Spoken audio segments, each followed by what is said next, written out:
ठीक है, आगे सब लोग।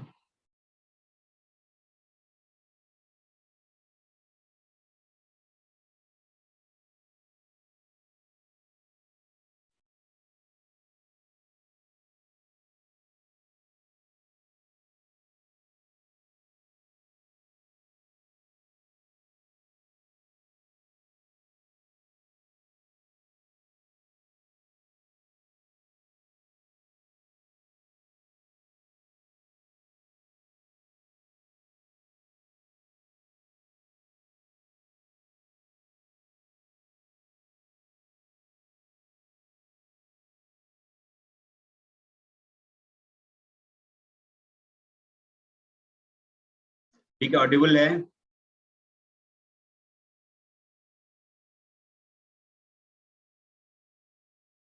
ऑडिबल है? नो?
ठीक है, अब चलिए, अब आगे की कार्रवाई शुरू की है।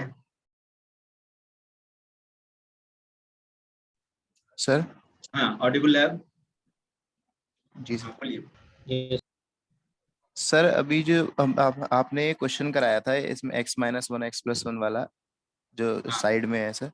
ये सर इसमें हमारी LHD की फॉर्म जो आई थी 2 + हाँ, h/h, सर इसमें हम L हॉस्पिटल क्यों नहीं लगा रहे फिर?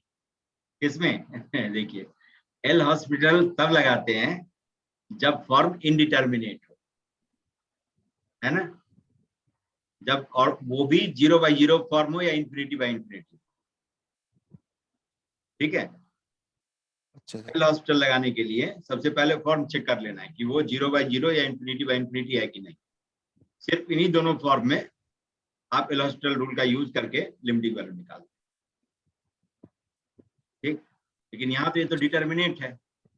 जो 7 इनडिटर्मिनेट फॉर्म्स होता है वो तो बताया था ना, जी सर। 7 इनडिटर्मिनेट फॉर्म, जी सर। 7 ठीक है, 7 इनडिटर्मिनेट फॉर्म्स जो है उसके अलावे बाकी जितना भी है दे आर ऑल डिटर्मिनेट। ठीक है, दे आर ऑल डिटर्मिनेट। तो ये चूंकि इनडिटर्मिनेट है ही नहीं, तो इसीलिए इसकी लिमिटिंग वैल्यू निकालने के लिए किसी कायदे कानून की जरूरत नहीं होगी, ये तो सीधे सीधे वैल्यू दे रहा है। Numerator approaches 2, denominator approaches 0। तो 2 upon some number approaching 0 will approach infinity. Infinity.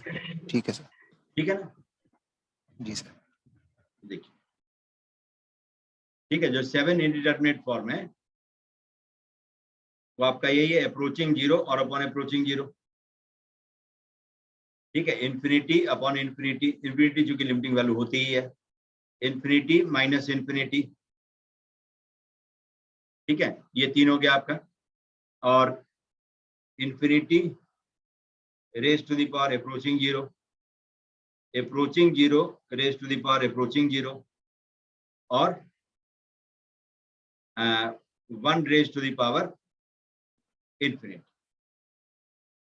और कौन रह गया? 0 इंटू इन्फिनिटी, एक इसमें छूट गया, 4 होता है ना, अप्रोचिंग जीरो और इंटू इन्फिनिटी, है ना। 4 इस तरह का है और 3 पावर वाला है, ठीक है। ये 7 इंडिटरमिनेट। इसके अलावा बाकी जितना भी है दे आर ऑल डिटरमिनेट, ठीक है, समझ गया। और ठीक है। सबकी मंजिल यही है, बेसिक इंडिटरमिनेट फॉर्म यही है, 0/0। तो जो भी फॉर्म इसमें चेंज होने लायक हो किसी भी तरह से, वो इंडिटरमिनेट है, बाकी सब डिटरमिनेट है, उसकी वैल्यू सीधे सीधे लिखिए। तो पहले एल हॉस्पिटल रूल या किसी कायदे कानून को लगाने से पहले उसका फॉर्म जरूर चेक कर दो, नहीं तो क्या होता है कि उसकी लिमिटिंग वैल्यू ऐसे ही आ रही है और हम कायदे कानून के पीछे पड़े हुए हैं, नहीं। इसलिए 2 upon approaching zero will approach infinity, ये समझ गया ठीक है। है ना। इस बात को समझ गए, ये वाली चीज कि hx को डिफरेंशिएबल होना है तो ga की वैल्यू 0, है ना, क्योंकि fx डिफरेंशिएबल नहीं था। fx के बारे में डिफरेंशिएबल है कि नहीं, नहीं दिया है, नहीं था नहीं कहेंगे, नहीं दिया है, सीधा क्या है कि fx इज कॉन्टिन्यूअस। तो if a function is continuous it may not be differentiable, तो हमें वर्स्ट सिचुएशन में दिखा देना है कि डिफरेंशिएबल हो जाए। तो उसको डिफरेंशिएबल नहीं मानते हुए कि लेफ्ट हैंड डेरिवेटिव और राइट हैंड डेरिवेटिव दोनों की वैल्यू अलग अलग हो, क्योंकि कॉन्टिन्यूअस है तो डेरिवेटिव फाइनाइट तो होगा, है ना। डिसकंटिन्यूअस होता तो राइट साइड में जो दिखाया गया है उसकी तरह एक लिमिट कम से कम इनफाइनाइट होगा, लेकिन जब कॉन्टिन्यूअस है तो दोनों डेरिवेटिव फाइनाइट होगा, बट दे आर डिफरेंट, है ना। That's why they are not differentiable और they may not be differentiable. तो अब क्या करना है, उसकी अलग वैल्यू को 0 से मल्टीप्लाई कर देना है। 0 से मल्टीप्लाई कर दें तो एक 5 था, दूसरा -5 था, दोनों मिलकर 0 हो गया, है ना। 0 से मल्टीप्लाई होने के बाद तो फाइनल प्रोडक्ट की वैल्यू 0 हो जाएगी। इसीलिए उस पॉइंट पर की वैल्यू 0 होनी चाहिए g फंक्शन की, जो डिफरेंशिएबल है उस function, for the product function to be differentiable, ठीक है सर। हाँ। सर इसमें अप्रोचिंग जीरो की पावर इन्फिनिटी 0 होगा, अप्रोचिंग जीरो की पावर इन्फिनिटी 0 होगा ना। हाँ 0 हो जाएगा, एक तो खुद अप्रोचिंग 0 है और उसको इनफाइनाइट टाइम्स मल्टीप्लाई कर दिया, खत्म हो जाएगा। अगर -0 पॉइंट समथिंग की पावर इन्फिनिटी करें तो वो भी 0 होगा, वो भी खत्म हो जाएगा। फ्रैक्शनल कोई भी नंबर उसको इनफाइनाइट टाइम्स मल्टीप्लाई कर दें, चाहे पॉजिटिव हो या नेगेटिव हो, दम तोड़ देगा। हाफ हो या माइनस हाफ हो, है ना, उसको बार बार आपस में मल्टीप्लाई करते रहेंगे तो साइन बेशक उसके पीछे जो भी रहे खत्म तो होना ही होना है, 0 के करीब में जाना ही जाना है। सर हम ऐसे लिखेंगे 1 की पावर इन्फिनिटी इंटू 0 की पावर इन्फिनिटी, तो फिर वो -1 0 की पावर, सर मतलब -0 की पावर इन्फिनिटी -0 पॉइंट समथिंग की पावर इन्फिनिटी है, तो हम हाँ। उसको ऐसे -1 की पावर इन्फिनिटी समथिंग और 0 पॉइंट समथिंग की पावर इन्फिनिटी, अगर मैं यहाँ से माइनस कॉमन नहीं निकालेंगे ना। माइनस नहीं, क्योंकि लिमिटिंग वैल्यू का मतलब क्या होता है, लगभग value, approximate value, not accurate value. मतलब लगभग किसके करीब में वैल्यू होगी वो देखना है। तो जब मैग्नीट्यूड इसका कम होते जाएगा, कम होते होते देख रहे हैं कि डेस्टिनेशन इसका 0 ही है। अब 0 को चाहे इधर से अप्रोच करे या इधर से अप्रोच करे, 0 के करीब की वैल्यू कुछ भी हो, लिमिटिंग वैल्यू लगभग वैल्यू तो 0 ही लिखें। ठीक है सर, समझ गए। जी सर। यहाँ पर वो भी वाला क्वेश्चन NCX वाला जो रह गए थे, आपने जो सर क्वेश्चन भेजे हुए थे उसमें कुछ रह गए थे सर सवाल, अच्छा वो डिस्कस कर दीजिए। हाँ कर देता हूँ, अभी कर देता हूँ। अभी इस कॉन्सेप्ट दिमाग में आ गया, नहीं तो ऐसा तो मान के लोग चलता है कि आता होगा, है ना। इसको डिस्कस करवाया तो फिर मैं आता हूँ, उसको क्वेश्चन जो रह गए हैं उसको करवाया, ठीक है। तो इसको समझ गए, ये 7 इंडिटरमिनेट फॉर्म, इसमें से किसी में भी कहीं पर भी डाउट होता हो तो जैसे पावर वाला है तो take them y, infinity raise पर 0, लॉग ले लीजिए, क्योंकि पावर वेरिएबल रेज पर वेरिएबल हो तो उसको सॉल्व करने के लिए ही काम करते हैं, लॉग लेते हैं। तो approaching 0 into log of infinite number आ गया, log of infinite number is infinite, ठीक है। इस इन्फिनिटी को आप लिख सकते हैं 1 अपॉन सम नंबर अप्रोचिंग 0, ये फाइनली अप्रोचिंग 0 अपॉन अप्रोचिंग 0 आ गया। तो जितना भी फॉर्म है सबका डेस्टिनेशन यही है, पावर वाला है तो आप उसको y लेकर के लॉग ले लीजिए, तो लॉग की वैल्यू जो आएगी वो 0/0 या इन्फिनिटी फॉर्म में, है ना। ये सब देखिए, सब डायरेक्टली यही है, अप्रोचिंग 0 और into 1 upon some number approaching 0, ये 0/0 बेसिक इंडिटरमिनेट फॉर्म यही है, पहला जो लिखा हुआ है। इसको आप सॉल्व करेंगे तो 1 upon some number approaching 0 minus 1 upon some number approaching 0, approaching 0 minus approaching 0, ये आएगा ना, अप्रोचिंग 0 अपॉन अप्रोचिंग 0 आ गया। इसका भी डेस्टिनेशन यही है, सबका डेस्टिनेशन एक ही है। तो एल हॉस्पिटल रूल लगाने से पहले ये गांठ बांध करके रख लीजिएगा, पहले लिमिट का फॉर्म जो होना चाहिए 0/0 या इन्फिनिटी। ठीक है, इसी फॉर्म में हो तो लिमिटिंग वैल्यू निकालने के लिए एल हॉस्पिटल का यूज करते हैं, बाकी किसी फॉर्म में कभी नहीं यूज करते, गलती से नहीं यूज करते। ठीक है, क्योंकि 0/0 को डायरेक्टली इन्फिनिटी में चेंज किया जा सकता है, नहीं कि 1 अपॉन सम नंबर अप्रोचिंग 0 और upon 1 upon some number approaching 0, this is infinity. तो इसीलिए इन्फिनिटी को एक परमिट किया गया है कि इसको आप यूज कर सकते हैं, वरना 0/0। इसीलिए कि लॉजिक तो इसका जानते ही होंगे कि limit x approaches a fx और अपॉन gx, है ना, इसका फॉर्म 0/0 है। इसका मतलब इसकी वजह क्या है, इसका फॉर्म 0/0 आया, इसकी वजह ये है कि fx को जब फैक्टराइज करेंगे आप तो x माइनस ए जरूर इसका फैक्टर होगा, कम से कम एक पावर के साथ। ठीक है, तो कम से कम ये x माइनस ए इंटू 5x होगा। ऐसे ही gx में भी कम से कम x माइनस ए होगा, वरना स्क्वायर हो सकता है, क्यूब हो सकता है, लेकिन एक फैक्टर जरूर x माइनस ए है, जिसके प्रेजेंस के कारण x इक्वल टू ए डालने के बाद fx की वैल्यू 0 हो जा रही है। ठीक, तो जो फैक्टराइज करना जानता हो तो आप सीधे फैक्टराइज करेगा, जैसे वो जो आपका टेलर सीरीज है उसे एक्सपेंशन लिख लेते हैं, एक्सपेंशन लिख करके इस फैक्टर को इसी x माइनस ए के पावर के फॉर्म में एक्सप्रेस कर लेंगे, x माइनस ए इंटू पाई एक्स और अपॉन x माइनस ए इंटू साई एक्स, ये लिखिए, ये कैंसिल हो जाएगा। जिसको आता डिफ्रेंशिएट करने, सॉरी फैक्टराइज करने, तो फैक्टराइज कर लेता और पाई ए अपॉन साई ए, ये इसकी वैल्यू हो जाती। एल हॉस्पिटल रूल भी यही काम करता है। एल हॉस्पिटल रूल ये कहता है कि जब फॉर्म 0/0 या इन्फिनिटी हो, इसको तब तक डिफ्रेंशिएट करते जाओ जब तक कि इनडिटर्मिनेसी खत्म ना हो जाए। तो पाई x माइनस ए का डिफ्रेंशिएशन 1 और into pi x plus x minus a और इंटू पाई डैश एक्स। समझ गए, ये भी लीगल तरीका है, लीगल तरीका है, ऐसा नहीं कि ये इलीगल है। और चूंकि आपके सिलेबस में अभी 12th तक नहीं दिया हुआ था, तो इसीलिए स्कूल वाले को यूज नहीं करवाते रहते हैं। ये 5 इसका भी पर्पस वही है, जो फैक्टर कॉमन आ रहा था उसको हटाना। तब एल हॉस्पिटल रूल लगाते तो यही लिखते आप, limit x approaches a f dash x numerator का डिफरेंशिएशन और अपॉन डिनोमिनेटर का डिफरेंशिएशन। अब f डैश x और g डैश x आपके सामने है, यहाँ लिखा हुआ। अब इसमें x इक्वल टू a डाल करके देखिए जरा, फाई a और अपॉन साई a, यही आ जाएगा, क्योंकि फाई डैश a के साथ x माइनस a है, x इक्वल टू a डालेंगे 0। दूसरे में साई डैश x के साथ में x माइनस a है, x इक्वल टू a डालेंगे, x माइनस a 0 हो जाएगा। इसलिए साई डैश a की वैल्यू कुछ भी होती हो, प्रोडक्ट विल बी 0। तो यहाँ पर भी आ गया वही phi a upon psi a, जो यहाँ पर था, जो कॉमन लेकर के कैंसिल करवाने के बाद था। तो एल हॉस्पिटल रूल का भी काम यही है कि जो फैक्टर 0/0 फॉर्म या इन्फिनिटी फॉर्म ला रहा है उसको कैंसिल करवा करके और उसे डिटर्मिनेट फॉर्म में कन्वर्ट कर दें तो लिमिटिंग वैल्यू आ जाएगी। ठीक है, तो इसीलिए एल हॉस्पिटल रूल लगाने से पहले आपको ये देख लेना है कि 0/0 या इन्फिनिटी फॉर्म है कि नहीं है, तो उसको यूज करिए, वरना पहले इसमें चेंज करके और तब एल हॉस्पिटल रूल का यूज करें। ठीक, और ये यूज करेंगे तब जब फंक्शन डिफरेंशिएबल है ना, फंक्शन का डेरिवेटिव एग्जिस्ट करे तब। सर ये हो गया। ये हाँ सर, हाँ सर, ये जो fx और gx मतलब कि fx अपॉन gx, अगर ये हाँ। दोनों ही मतलब जैसे x पे फंक्शन ऑफ x है और नीचे फंक्शन ऑफ t दे दे, और sir function t of t tends दे टू दे समथिंग, यस सर, और सर तब मतलब कि ये क्या x tends to a and t tends to b, sir दोनों ही 0.0 की मतलब कि टेंड्स टू तब नहीं 0.0 की करेंगे। फॉर्म में बनना हो तो हाँ नहीं, तब तब क्या करेंगे?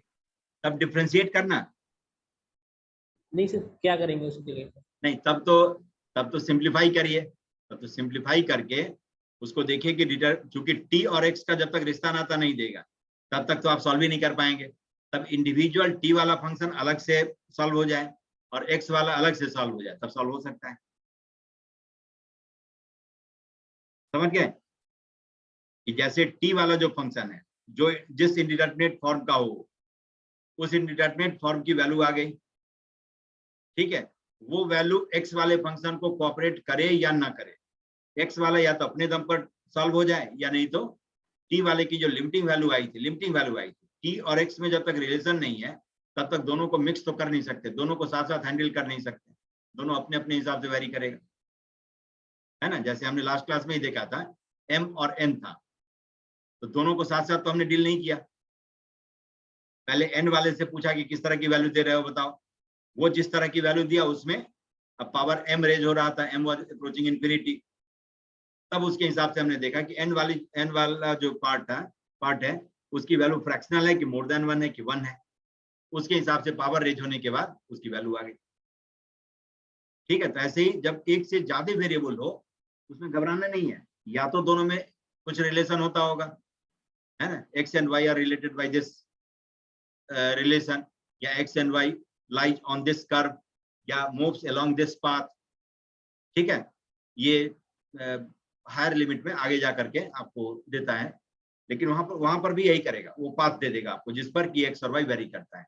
तो डायरेक्टली कह दिया कि रिलेट करो इसको, दोनों को रिलेट करके एक के टर्म में कन्वर्ट करेंगे, लिमिटिंग वैल्यू निकालेंगे। वहां भी यही करते हैं, वहां भी लोग ऐसे सोचते रहता है कि एक्स और वाई दो दिया क्या करूं, है ना। तो वहां या तो इंडिपेंडेंटली सॉल्व हो जाए, दो ही चीज है, या तो इंडिपेंडेंटली दोनों सॉल्व हो जाए, सॉल्व होकर के लिमिटिंग वैल्यू आ गई, फटाफट वैल्यू निकालिए, या नहीं तो दोनों में कोई रिलेशन दिया होगा तब जाकर के दोनों को मिक्स कर सकते।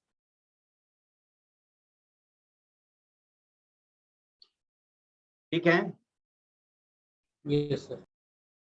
अब ये नहीं कि टी वाले को टी के रिस्पेक्ट में डिफरेंशिएट कर दिया और एक्स वाले को एक्स के रिस्पेक्ट में, ये कहाँ कहता है?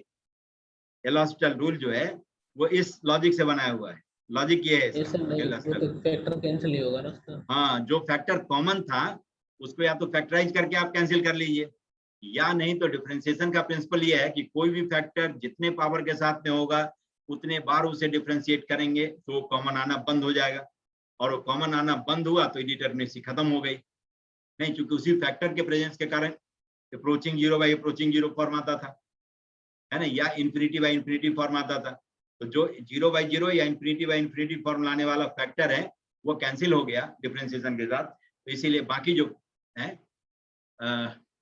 वो डिटर्मिनेट है, तो इसीलिए उसकी वैल्यू निकाल लेंगे। ठीक है, जैसे पॉलिनोमियल में हमने किया था, एक्स क्यूब कॉमन है, एक्स क्यूब से भाग दे दिया, डिवाइड कर दिया। एक्स क्यूब कॉमन लेने का मतलब क्या था?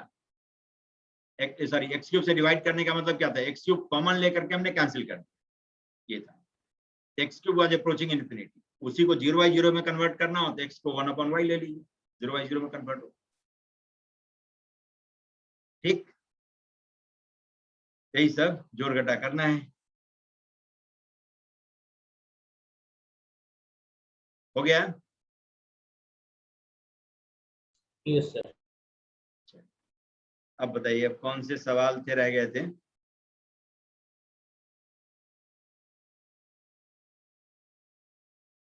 सर वो NCX वाला बता दीजिए, limit n tends to infinity, NCX वाला। अच्छा, NCX वाला उसमें प्रोबेबिलिटी डिस्ट्रीब्यूशन में शायद बताया था ना, कि नहीं बताया था? प्रोबेबिलिटी डिस्ट्रीब्यूशन, पॉइसंस डिस्ट्रीब्यूशन में नहीं हुआ था? पहले बताया था सर, हैं?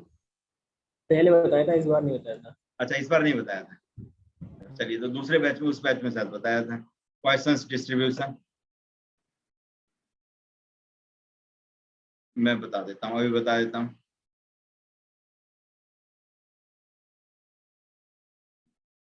दो मिनट का था। चलिए, NCX, अच्छा NCX वाला, लिमिट n अप्रोचेज इंफिनिटी, वहां पर NCR करके बताया करते थे, पॉइसंस डिस्ट्रीब्यूशन। NCR ही लिख करके मैं बता देता हूं, जो वहां पर भी जो पॉइसन डिस्ट्रीब्यूशन में यूज करते हो वो आ जाएगा, है ना। जैसे P raise to the power R, Q raise to the power n-, ठीक है। ये प्रोबेबिलिटी ऑफ R सक्सेस लिखते थे, probability of R success in binomial trial या बर्नौलीज ट्रायल ये लिखते थे NCR P raised to the power R Q raised to the power n minus R and P plus Q was 1. ठीक है, probability of success और probability of failure दोनों का सम 1 होता था। ये बर्नौलीज ट्रायल में या बाइनोमियल डिस्ट्रीब्यूशन बर्नौलीज ट्रायल में प्रोबेबिलिटी ऑफ आर सक्सेस के लिए, प्रोबेबिलिटी ऑफ आर सक्सेस।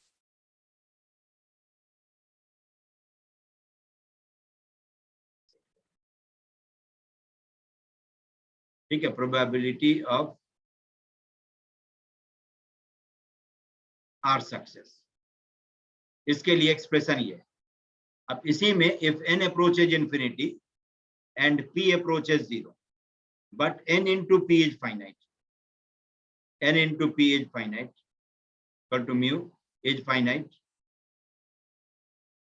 तो इस डिस्ट्रीब्यूशन को कहते हैं पॉइसन्स डिस्ट्रीब्यूशन। तब ये पॉइसन्स डिस्ट्रीब्यूशन कहलाता है। बाइनोमियल से पॉइसन में कन्वर्ट करने का ये तरीका है।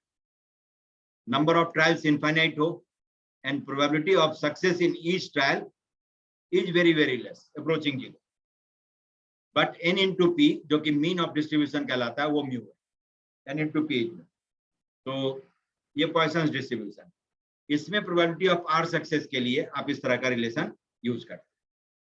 ठीक है, तो देखिए अब यही r की जगह पर उसमें x दिया हुआ है, तो लिमिट n approaches infinity है ना, लिमिट n approaches infinity, और p के जगह पर लिख दिया आपको, क्या लिखा है, m upon n है ना। आपका ओरिजिनल क्वेश्चन में छाप देता हूं, ये है probability of r success in Poisson's distribution.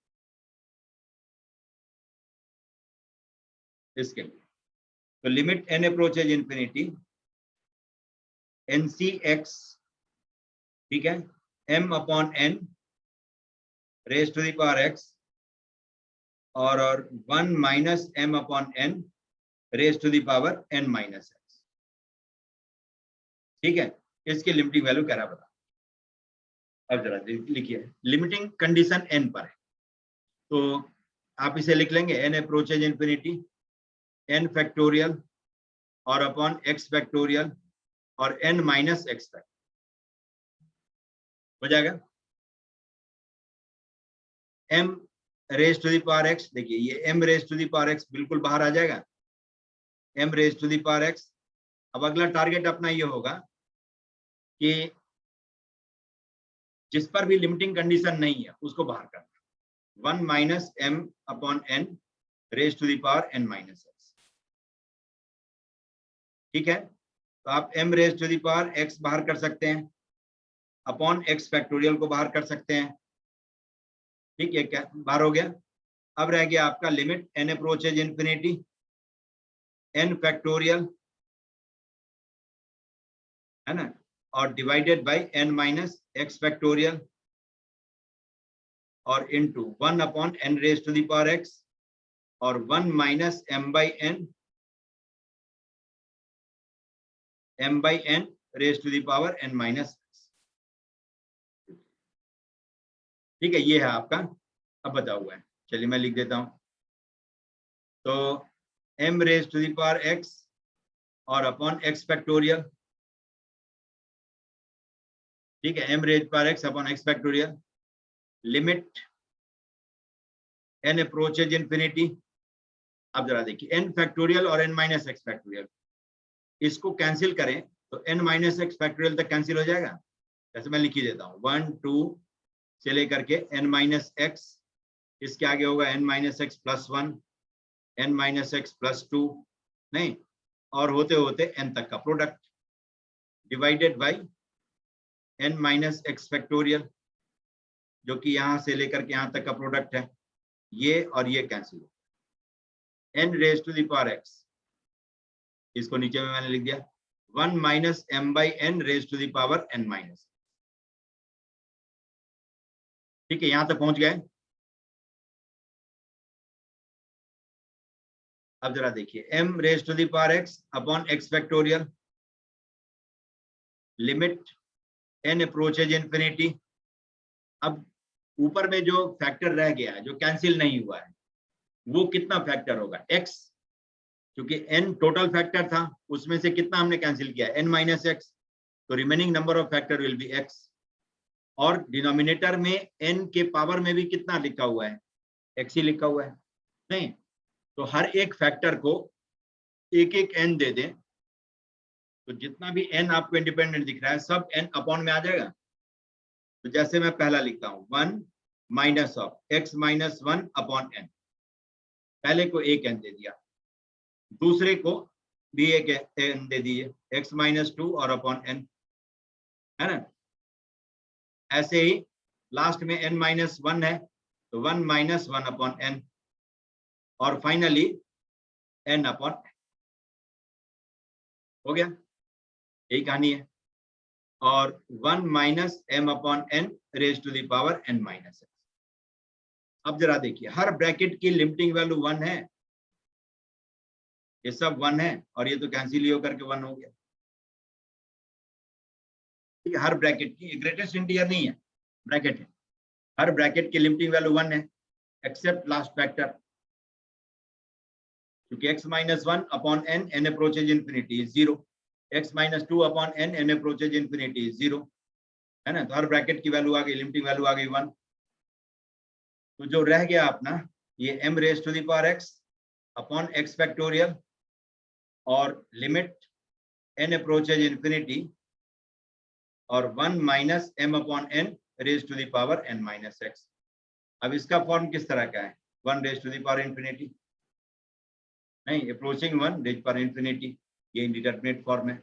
और लिमिट में एक क्वेश्चन पूछेगा तो इससे पूछता है ना, एक पूछेगा तो इसका हिस्सा, कई है तब दूसरे को मौका मिलेगा, वरना ये अकेला ही दावा ठोक सकता है।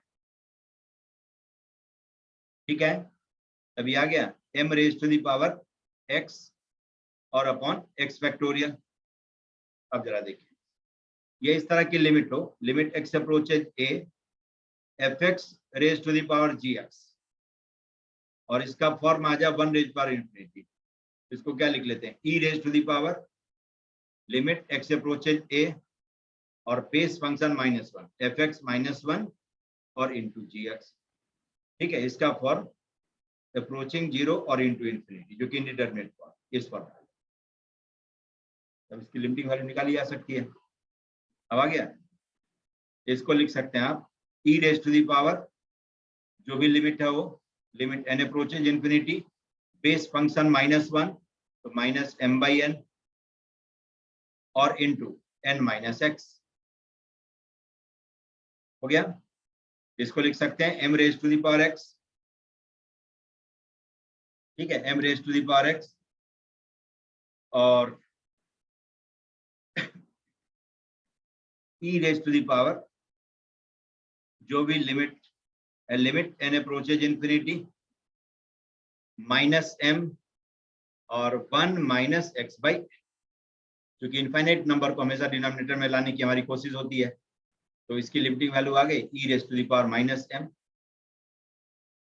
हो गया, तो m raise to the power x, e raise power minus m और अपॉन x फैक्टर। ठीक है, यही आ गया। ठीक है, e raise power minus m, m raise power x upon x दे दिया हुआ है। ठीक हो गया है। एक लास्ट में जो नहीं दिख रहा है ना, उसमें वो देना पर्पस नहीं था अभी, लेकिन वो आ गया फोटो में, है ना, लेकिन इसको करेक्ट कर लीजिएगा।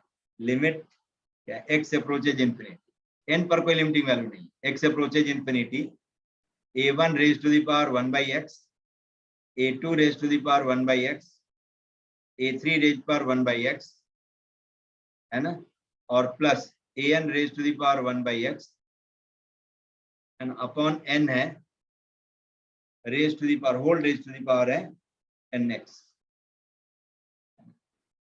Whole raise to the power nx, ये, और a1 a2 a3 an they are all positive. ये कंप्लीट हो गया। ठीक है, इसको तो सॉल्व कर लेंगे। ये 1 raise to the power infinity है ना, 1 रेज़ पर इंफिनिटी आ गया। और कुछ बचा बताइए, और कोई? No sir. और कोई क्वेश्चन है तो बताइए। एक लॉग वाला था वो तो हो ही गया होगा, चेंज ऑफ बेस से चेंज कर लेंगे तो आ जाएगा। ई वाला बता ही दिया था शायद।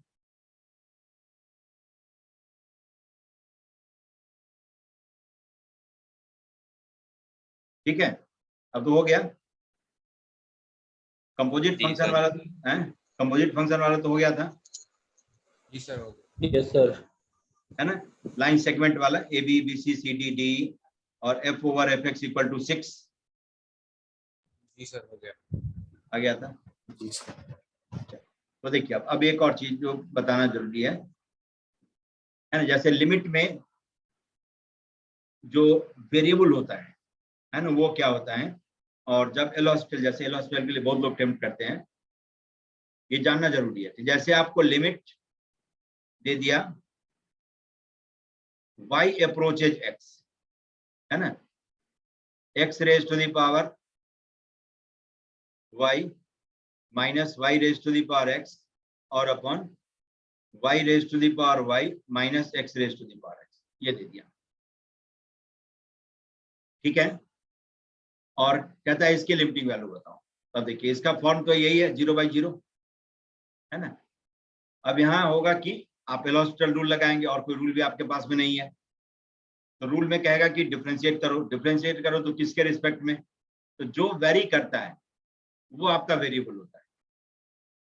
तो एरो के लेफ्ट साइड में जो लिखा होता है that very that approaches x, और जिसे अप्रोच करता है वो कांस्टेंट है ना। इसलिए कि जिसको अप्रोच करे और वो भागते जाए, तब लिमिटिंग वैल्यू कहाँ से आ पाएगी, नहीं आ पाएगी।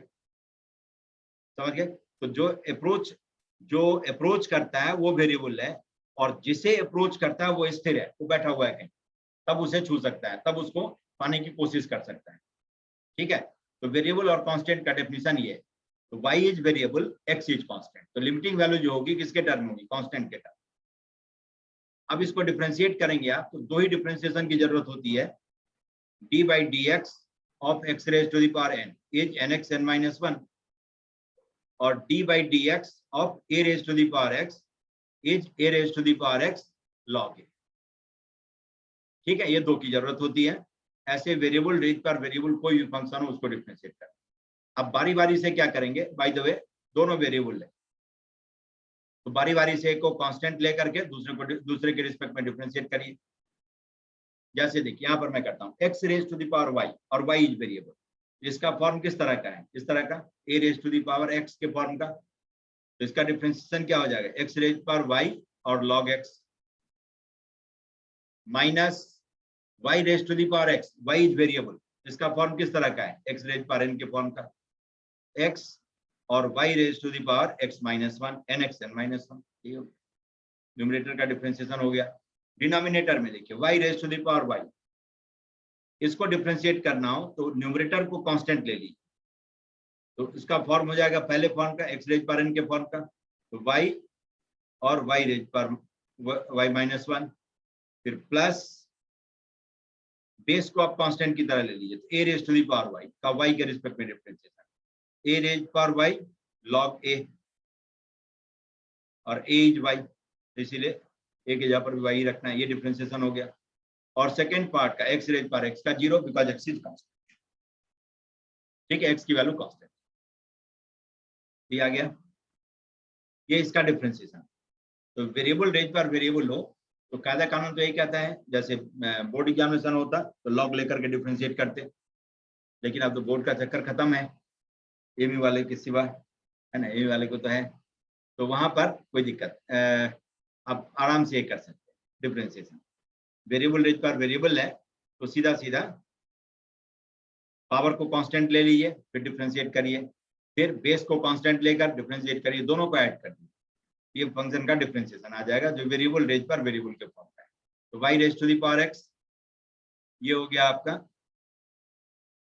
हाँ अब तो आ गया। तो y raise to the power x raise power y log x minus of x y raised to the power x minus 1, ये हो गया आपका y raised to the power y और into 1 plus log y आ गया। अब x y x को approach करता है तो y के जगह पर x रखना है, तो x raised to the power x log x minus ये भी हो जाएगा x raised power x divided by x raised power x और into 1 plus log x हो गया। इसको आप लिख सकते हैं log x minus 1 और अपॉन log x plus 1, क्या गया। अब log का ज्यादा यूज पूछेगा तो आप इसको log x minus log e और upon log x plus log e लिख सकते हैं, ये हो जाएगा आपका log x अपॉन e और ये हो जाएगा log x into e, है ना। e into x लिखने की नौबत आए तो x into e लिखिए, क्यों, तो e into x कभी भी x पावर में चढ़ सकता है और वो चढ़ गया तो चढ़ा देगा आपको, है ना। तो इसीलिए जहां पर डर हो तो वहां पर सेफ्टी मेजर रखते हैं, है ना। जैसे d into x है और कहीं dx dx dx करते करते कहीं डिफरेंशिएट कर दिया, लगा दिए तो काम खत्म, x into d लिखा है जब डिफरेंशिएट नहीं करना है, वैसे x into e। अब इसको आप लिख सकते हैं finally log x upon e to the base x, ठीक है। यहां तक इसकी मंजिल समझ गए। या और एक और फॉर्म, जैसे मान लीजिए ट्रिगोनोमेट्री का टेस्ट करना चाहेगा तो log x को cot थीटा रख लेगा, तो cot थीटा माइनस 1 और अपॉन cot थीटा प्लस 1, ये हो गया 1 माइनस tan थीटा और अपॉन 1 प्लस tan थीटा, ठीक है। इसको आप लिख सकते हैं tan pi by 4 minus theta, ठीक है, या cot pi by 4 plus theta, ठीक है, where log x is cot theta, ये दे देगा। तो आंसर इस तरह से होगा कि log x is cot theta, तो क्या क्या है tan पाई 4 माइनस थीटा या cot pi 4 plus theta, like this. दोनों टेस्ट हो गया, है ना। और जो भी इसमें कोई पिंचिंग एरिया हो, दिक्कत होता हो, वो एक बार व्हाट्सएप कर दीजिए, एक बार मैसेज कर देंगे तो उसको सेंटर में रखते हुए मैं डिस्कशन को आगे बढ़ाऊंगा, क्योंकि तो कई बार किए होंगे तो सबको कॉन्फिडेंस होता है, लेकिन अपना अपना कॉन्फिडेंस देख करके किसमें आपको हिलता हुआ कॉन्फिडेंस दिखता है वो बताएंगे, तो मैं उसको मैं स्थिर करने की कोशिश करूंगा, मजबूत कर दूंगा, ठीक है। तो वहां पर डर नहीं, सर डर, हाँ सर ये रोली थ्योरम वगैरह थोड़ा सा वैसे पढ़ा दीजिएगा। कौन सा।